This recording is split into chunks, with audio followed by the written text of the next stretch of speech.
चला एकदा सगळ्यांचं मनापासून स्वागत आहे माझ्या एक नवीन ब्लॉगमध्ये. तर आज होता गुढीपाडवा आणि म्हटलं चला आज सकाळपासूनच तुमच्यासोबत रुटीन शेअर करावा. तर लवकर उठून माझं इथं आवरून झालं होतं आणि पटकन आवरलं. सकाळचं लवकर गुढी लावली तरच चांगलं असतं असं म्हणतात, की म्हणजे सकाळीच गुढी लावली पाहिजे आणि मग संध्याकाळचं आपण लवकर काढून घेत असतो दिवस माळवण्याच्या अगोदर. तर म्हटलं चला पटापट सगळे कामंसुद्धा मला आवरायचे होते आणि माझी इथं लादी पुसून झाली होती, स्वतःचं आवरून झालं होतं, बाकीचे सगळे कामं पडलेले होते. म्हणजे नुसतं चहा मी घेतलंय, बाकीचे सगळं ए टू झेड माझं जेवणसुद्धा बनवायचं राहिलंय. म्हटलं चला अगोदर गुढी लावून घेते, घरातली पूजा करून घेते, त्याच्यानंतर जेवण बनवेल. सगळ्याला सुट्टी असते आज, म्हणजे राजूच्या पप्पाला पण सुट्टी असते तर राजूला पण, दोघं बा आपले का घरीच असतात. म्हटलं निवांत जरी आपण जेवण बनवलं तरी होऊन जाणार, पण आता आपल्याला गुढी लावायची आहे आणि घरातली पूजा करायची आहे. तर इथे ना म्हटलं चला अगोदर आहे ना रांगोळी काढून घेते दारात आणि हळदीचा लेप पण मी नेहमी लावत असते. चांगलं असतं, शुभ मानले जाते आणि पॉझिटिव्ह एनर्जी आपल्या घरात येते असं म्हणले जाते, म्हणून मी नेहमी करत असते. आपल्या याच्यामध्ये भरपूर ठिकाणी असं सांगतात की चांगलं असतं, म्हणून म्हणून मी नेहमी करत असते. कोणतंही चांगलं दिवस असू द्या किंवा रोज आपल्याकडून होत नाही, पण जर काही उपवास असलं मला किंवा काही सण असलं, आपल्या काही विशेष दिवस असलं ना, तर मी असं लेपन लावत असते. रोज रोज लावलेलं पण चांगलं असतं म्हणतात, रोज करायचं तसं, पण कधी कधी आपल्याकडून नाही होत, खूप घाई असते किंवा घरच्या रोजच्या कामामध्ये नाही होऊ शकत किंवा होते पण केलं तर, पण मी नाही करत. मी तुम्हाला जे आहे तेच माझं नेहमी सांगत असते की ज्या दिवशी म्हणजे काही विशेष दिवस आहे त्या दिवशी मी असं करते. तर इथं मस्त ना पहिले हळदनं सारून घेतलं, म्हणजे माझ्याकडं ना गंगाजल आहे तो मी हळदमध्ये मिक्स करत असते आणि तेव्हा लावते आणि तसं शुभ मानले गेलेलं आहेत, म्हणजे तसंच करायला पाहिजे असे म्हणतात. आता माहिती नाही आपले पहिले काय रूल होते ते, पण जे आहे आपल्याला जेवढं माहिती आहे तेवढं आपण करायचं. दारात रांगोळी काढून झाली, म्हटलं चला आता लगेच मंदिरातली पूजासुद्धा करून घेते. तिथे ना मी अगोदरच आहे ना देवाला मस्त आंघोळ घातलेली होती आणि त्याच्यानंतर दारातली पूजा मी करायला गेले होते. म्हटलं नंतर मंदिरातली पूजा करेल. तर इथे ना लगेच म्हटलं चला आता व्यवस्थित जे मंदिरातले देव मी काढलेले होते ते व्यवस्थित बसून पण घेते. पहिले कापड चेंज केला, माझ्याकडे ते 2 कापड आहे तर मी रोज चेंज करत असते. रोज वेगळा ठेवते, म्हणजे हे धुतलं की ते ठेवायला काम येतं, म्हणून मी 2 कापड केले. 2 कापड केले की आपल्याला टेन्शन राहत नाही आणि रोज आपल्याला कापडसुद्धा चेंज करता येतो. आणि माझं मंदिर पण छोटं आहे. पहिले माझं मंदिर खूप मोठा होता तर कापड पण मोठं लागायचं, पण आता तेवढं लागत नाही आणि देव माझे आहे ना आरामात त्या मंदिरात बसून जातात. खूप छोट्या छोट्या मूर्ती आहेत माझ्याकडे आणि कॅमेऱ्यामध्ये जरी तुम्हाला तो म्हणजे इतका आकर्षित दिसत नसेल, पण रिअलमध्ये ना मला इतकं आकर्षित दिसतंय ना, खरंच माझ्या मंदिरात एकच नंबर वाटतंय, खूप मस्त वाटतंय. आणि पूजा केल्यावर तर आणि एकदा दिवा लावून झालं की मग अजून प्रसन्न वाटतं तिथे. आणि खाली जर राहिलं असतं तर अजून छान दिसलं असतं, पण जागा कमी आहे त्याच्यामुळे मला असं करावं लागलं. तर असं तरी पण वरती छानच दिसतंय. तर इथे मस्त माझी आता पूजा करून झाली होती. म्हटलं चला आता बाकीचे राहिलेले कामंसुद्धा करून घेते. एकदा ना घरातली पूजा झाली किंवा लादी पुसून झाली किंवा दारातलं आपलं सगळं काही आवरून झालं, रांगोळी वगैरे आपली काढून झाली, तर एकच नंबर घरात इतकं प्रसन्न वाटतंय ना, खूप छान. आणि जर आपल्याला एखाद्या दिवशी उशीर झालाय ना तर घरात वेगळंच वाटतं, म्हणजे मंदिराकडे जर बघितलं ना मला तर सुनं सुनंच वाटतं, वेगळंच दिसतंय. आणि पूजा झाली का सगळं म्हणजे असं गच्च भरलेलं सारखं वाटतं मला. आता तुम्ही म्हणणार व्हिडिओसाठी सांगते, पण खरंच मी माझ्या मनातून सांगत असते, जे काही मी बोलते ना ते माझ्या मनातलं व्यक्त करत असते. तर इथे ना सगळी आता माझी पूजा करून झाली होती, एकदम प्रसन्न वाटत होता आणि त्यानं लगेच पाय वगैरे पडले आणि म्हटलं चला आता राहिले जे काही तयारी आहे ते करून घेते आणि मग आता वरती जायचं होतं. आता गुढी ना नेहमी आम्ही ना आमच्या बाल्कनीमध्ये लावत असतो, पण काय झालं म्हणजे रात्री पाऊस आलाय ना त्याच्यामुळे खूपच म्हणजे राडा झाला होता, म्हणजे खूपच कपडे वगैरे ओले झाले होते ना, तर ते व्यवस्थित मी तिथे घातले होते वाळू. तर म्हटलं चला टेरेसवरच जाते, तिथेच गुढी लावते आणि बाल्कनी पण खूप छोटी आहे आणि माझं कसं शूट करायचं राहतं ना मला, तर ते तिथलं जमलंच नसतं. म्हटलं चला वरतीच बरं आहे, कसं आपण जर बाल्कनीमधून शूट केलं तर कोणाचं घरातलं पण येऊ शकतो, म्हणजे खूप जवळजवळ असतात ना, त्याच्यामुळे ना मला ते नको वाटतं.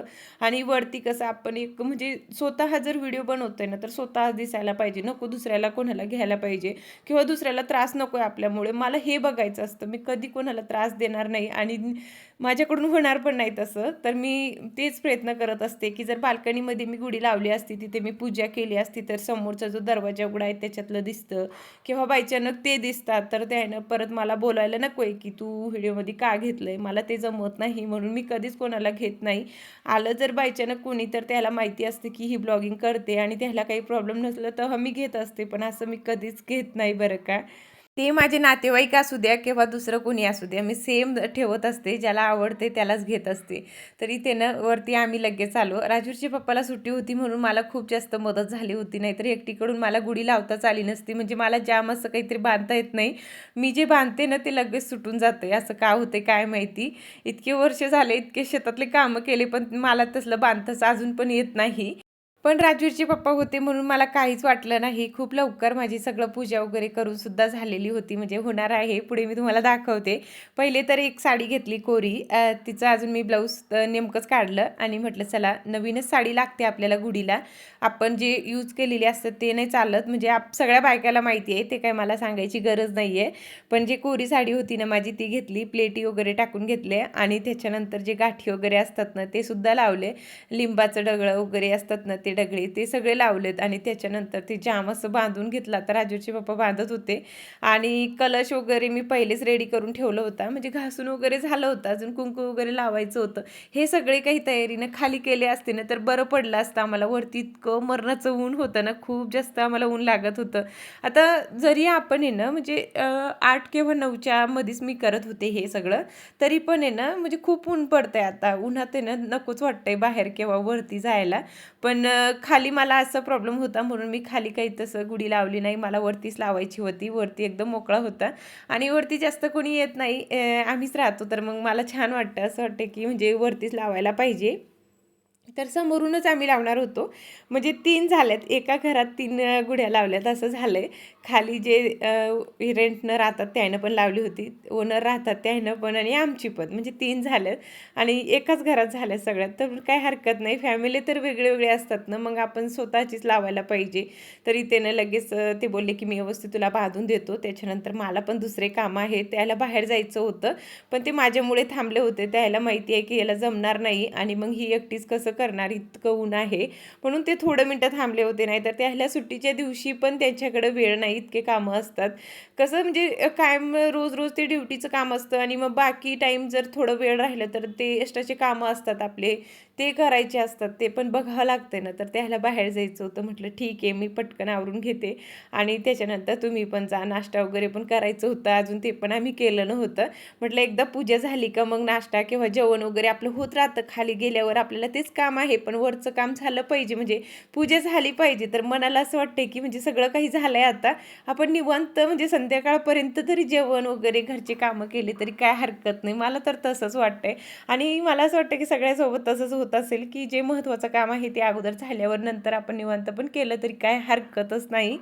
ते ना व्यवस्थित त्यानं मला आता गुढी लावून दिलेली होती. म्हणजे एकदम पॅक केली आहेत. खाली जर पडली तर कोणाच्या डोक्यावर पडेल म्हटलं म्हणून एकदम पॅक त्यानं केली होती. आणि आता मला फक्त पूजा करायची होती. आता दिवा इथे लावायचं होतं, पण काय होत होतं इतकं वारा सुटला होता ना, म्हणजे हवा असली की मग दिवा राहतच नाही.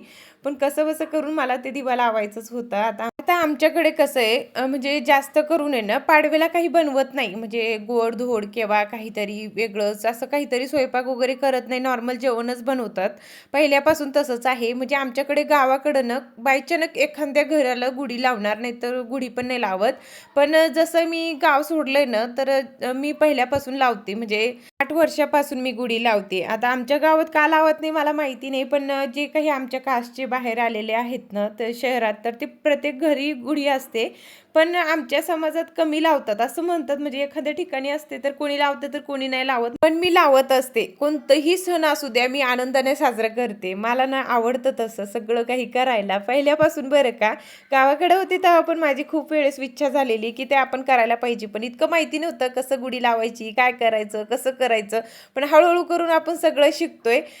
माझी मम्मी त्यांना गुढी नाही लावत. त्याच्या घरी नसते वाटतं इतकं आता आठवत नाही. आता लावत असेल तर काय माहिती नाही. पण सासरकडे पण नाही लावत. पण मी जशी बाहेर आले ना तशी मी गुढी लावते आणि आमच्या आजूबाजूला पण लावायची. तर मला पण असं वाटायचं की तसंच सण आपण पण साजरं केलं पाहिजे. तेव्हापासून मी दरवर्षी न चुकता गुढी लावत असते. तर इथं ना मस्त आमची पूजा करून झाली होती. खाली आलो आता ना नाश्त्याची पण तयारी करायची होती.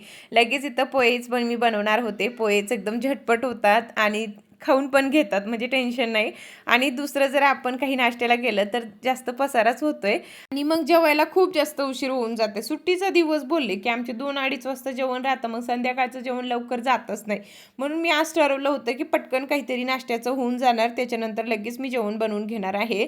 कसं टायमावर जेवण केलंय तर मग संध्याकाळचं पण व्यवस्थित आपल्याला जेवण करता येते, नाही तर ते संध्याकाळचं जेवण आमचं व्यवस्थित होतच नाही आणि मग आपल्याला काही ना काही प्रॉब्लेम सुरू होतात. म्हणून मी त्याच्यापेक्षा असं ठरवलं होतं की आज लवकरच झालं पाहिजे आणि नाश्ता सगळ्यांचं म्हणजे 10पर्यंत, त्याच्या अगोदर झालं की मग बरोबर 12 वाजेपर्यंत भूक लागते आणि संध्याकाळचं जेवण पण 8 आणि 9च्या मध्येच आम्ही जेवण करत असतो, म्हणजे चांगला तो टायमिंग आहे. तर इथं मस्त सगळ्यांनी नाश्ता केला. त्याच्यानंतर आता ते पण बाहेर गेले होते आणि म्हटलं चला राहिलेले कामं सगळे पटापट आवरून घेते. पहिले तर मला ना कपडे धुवायचे होते. आता कपडे जास्त नव्हते माझे, खूप कमी होते आज. म्हटलं चला पटकन धुवून टाकते आणि मग राहिलेलं जेवण वगैरे सुद्धा मला बनवायचं होतं. रीतीने माझे कपडे सुद्धा धुवून झाले होते, आता फक्त टाकायचे होते मला. म्हटलं चला पटकन टाकून देते आणि त्याच्यानंतर मग बाकीचे राहिलेले कामं. तर मला ना म्हणजे आम्ही गावाकडे गेलो होतो ना, तेव्हा दोघी बहिणीने आम्ही साडी नेसलेली होती. तेव्हा एका ताईने मला सांगितलं होतं की ताई साडी जरा चापून चोपून नेसत जा. तर मी तसंच नेसते बरं का ताई, मला काही तसं म्हणजे राग वगैरे नाही आहे. तुम्ही खूप चांगलं सांगितलं मला, मी पण बघितलं नंतर, मी पण नोटीस केलं. तर कसं होऊन जातं आहे, माझी खूप जास्त हाईट आहे आणि त्याच्यामुळे ना मला साडी नेसायला बोलले तर थोडंसं प्रॉब्लेम होते, म्हणजे जास्त माझ्या कमरेमध्ये गॅप असतो. म्हणजे ब्लाऊजची उंची जरी मी जास्त घेतली तरी मला साडी मी खाली नेसते ना, त्याच्यामुळे माझं ना जास्त पोट दिसतं आणि मग त्याच्यामुळे ना कितीही मी चापून चोपून जर साडी घातली तर थोडंफार आपलं पोट दिसतंच, असं होऊन जातं किती पण केलं मी तरी. आणि असं वाटतं की त्याच्यापेक्षा साडीपेक्षा ड्रेस बरं, म्हणजे आपलं कुठंच काही व्यवस्थित आपल्याला राहता येते आणि व्यवस्थित दिसतं पण. म्हणून मी जास्त करून साडी घालतच नाही, नेहमी ड्रेसमध्ये असते. फक्त गावाकडे जाते तेव्हा नेसत असते, पण एखाद्या वेळेस सणासुदीचं ना मला असं वाटतं की साडीच बरी आहे. पहिल्यापासून आपण सणासुदीच्या दिवशी साडी नेसत असतो आणि मग आता का नाही. थोडंसं इकडे तिकडे होतं ताई माझ्याकडे, प्लीज तेवढंसं समजून घ्या. तरी त्याने कपडे वगैरे धुवून टाकलेले होते, ते वाळू घातले, त्याच्यानंतर खाली आले आणि आता स्वयंपाकाला लागले होते आणि ते पण आले होते. म्हटलं चला आता त्याला पण भूक लागली असेल आणि साधंच मी आज जेवण बनवलेलं होतं. मी तुम्हाला मागं म्हणजे ह्याच व्हिडिओमध्ये बोलले की आमच्याकडे आज काही गोडधोड बनवत नाही, म्हणजे असं विशेष नाही आहे, फक्त साखरचं किंवा शेंगदाणे गुळ असं पण ठेवलं तरी नैवेद्य होऊन जातं असं म्हणतात. तर मस्त ना इथे सगळ्यांनी जेवण केलं. टमाट्याची चटणीच मी केली होती आणि चपाती, एकदम झटपट माझं स्वयंपाकसुद्धा झालं. त्याच्यानंतर आता राहिलेली दुसरी कामं, फक्त घरात झाडू मारायचं होतं. लादी तर मी सकाळची पुसलेली होती, परत मला पुसायची होती. कसं आपलेच पाय वगैरे उमटतात आणि मग ते खराब दिसतंय ना, ते मला जमत नाही. म्हटलं एकदा अजून परत पुसून घेते. पहिले तर झाडू मारून घेतलं आणि राजवीरला पण सुट्टी होती, दिवसभर नुसतं टी व्ही बघायचं काम. खरंच लेकरं पण बोर होतात सुट्टी राहिली की, आणि स्कूलमध्ये गेलं की त्याला पण टेन्शन नसतो. तर चला आता ब्लॉगची एंड मी इथंच करते. भेटूया आता आपण उद्याच्या ब्लॉगमध्ये. काही जर माझं चुकलं असेल बोलण्यामध्ये किंवा कोणाला माझ्याकडून वाईट शब्द निघाला असेल तर प्लीज समजून घ्या. म्हणजे असं माझा उद्देश नसतो. माझं हेच असतं की मी व्हिडिओमध्ये जे दाखवते त्याच्यामधून तुम्हाला पण काहीतरी शिकायला भेटायला पाहिजे. तर चला बाय.